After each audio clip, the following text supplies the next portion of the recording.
Minutos agora aqui com a gente o Carlos Aros. Aros, boa tarde. Boa tarde, Denise. Um anúncio importante do Facebook para o mercado brasileiro. A plataforma diz que em até um ano o serviço Facebook News deverá ser liberado para os internautas brasileiros, os usuários da rede social aqui no Brasil. O Facebook News, Denise, é uma aba dentro do social que reúne notícias, basicamente é isso. Ele é um aglutinador de notícias que são fornecidas por veículos de cada região.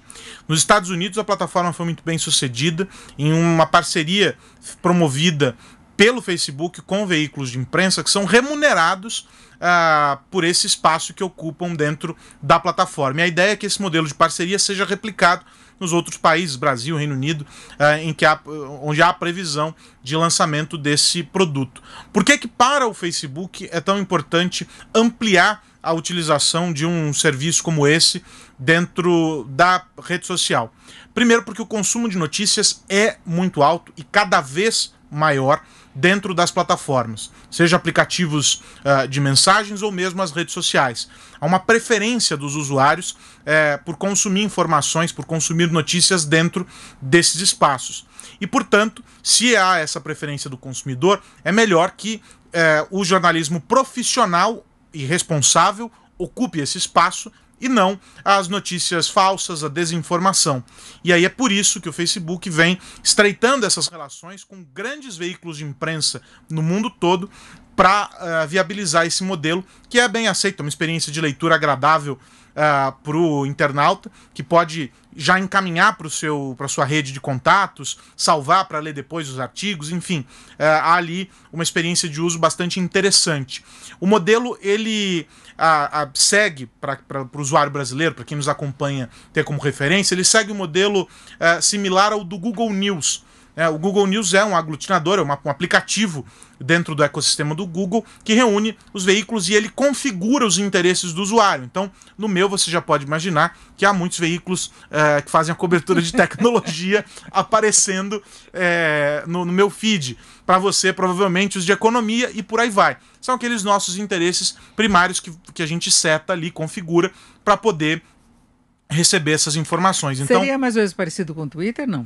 Não, porque ali você não tem interação necessariamente com os usuários. Quando você segue, por exemplo, do Twitter, que você tem, claro, você pode seguir os veículos, né? Vamos seguir a Jovem Pan. Isso, no Twitter você tem as informações. Mas nesse caso é um ambiente preparado para que a notícia ganhe destaque. Ele tem até uma configuração ali de visualização diferente e tudo mais, para que a notícia ganhe o destaque. O Twitter, tanto o usuário, vamos colocar assim, pessoa física, quanto as empresas têm o mesmo espaço, o mesmo destaque. Sim. Dentro da plataforma. Ali é um espaço em que você só vai consumir aquilo que for publicado pelos veículos que fazem parte desse projeto. A Jovem Pan, por exemplo, no caso do Google, é parceira. Os nossos conteúdos estão dentro do Google News. Você vai lá e configura a Jovem Pan para receber as notícias que a gente publica, os nossos vídeos e tudo mais dentro do Google News.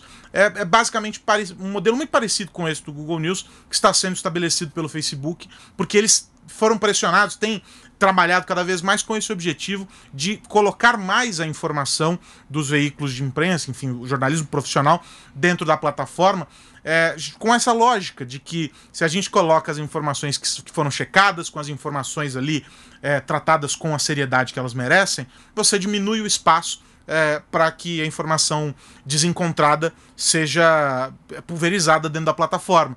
E aí você garante que as pessoas levem isso adiante de uma maneira um pouco mais séria. E tem um outro detalhe, ainda para essa terça-feira, não posso deixar de citar, a expectativa de votação hoje no Congresso da medida provisória que trata da Lei Geral de Proteção de Dados.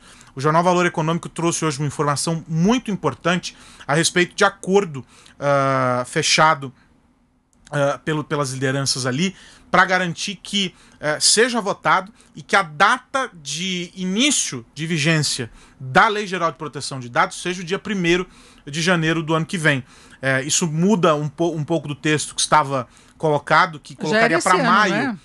seria para este ano já. E se a medida provisória caduca, o que poderia acontecer esta semana, o que aconteceria esta semana, já entrada em vigor, ou seja, há um problema, uma confusão jurídica, caso isso não seja resolvido pelo Congresso. E é muito importante, Denise, porque traz mais segurança, mais conforto para que as empresas possam, em definitivo, se adequar, para que os cidadãos possam se organizar também sobre os seus direitos, sabendo que serviços deve cobrar por maior transparência, por um cuidado maior com o tratamento dos dados pessoais, e também para o lado do governo, claro, fiscalizar. Vale lembrar que nem o presidente Michel Temer e nem o presidente Bolsonaro levaram adiante a configuração, a criação da Autoridade Nacional de Proteção de Dados, que é o colegiado que vai fazer cumprir a Lei Geral de Proteção de Dados. Exatamente. Ele estabelece os parâmetros e fiscaliza o cumprimento da lei. Se ele não existe, é um tanto quanto vago todo esse processo, e o mundo cobra do Brasil,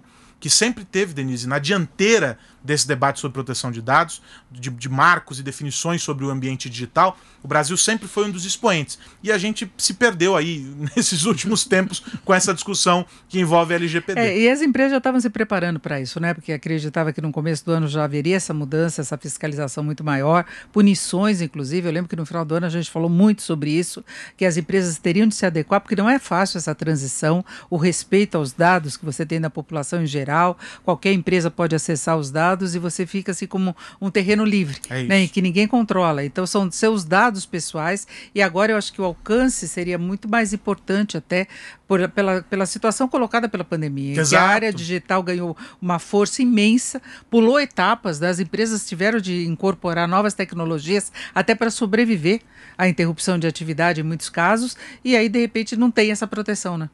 E fica uma dificuldade grande, porque quando a gente fala sobre proteção de dados, quando a gente fala sobre esse universo de coisas, a gente está falando sobre algo que é muito presente na vida das pessoas, na mesma medida em que é absolutamente abstrato, não é? Então você sabe que você tem que proteger a sua casa, que você tem que proteger os seus bens materiais, porque eles estão ali fisicamente na sua mão. Mas como é que você protege um dado, uma informação a respeito de você?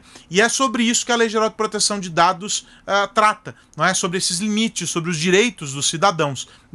Claro, é preciso destacar, eu gosto sempre de frisar isso, não é só a Lei Geral de Proteção de Dados que oferece garantias para a proteção dos dados pessoais dos cidadãos brasileiros. Há outras leis que também já podem ser utilizadas como parâmetro, como referência para isso. Mas, poxa, se a gente tem um marco que trata única e exclusivamente desse tema, estabelece as condições, essas condições, que olha com uma visão muito mais geral e muito mais moderna sobre esse tema, por que é que nós vamos ignorá-lo? Então, a expectativa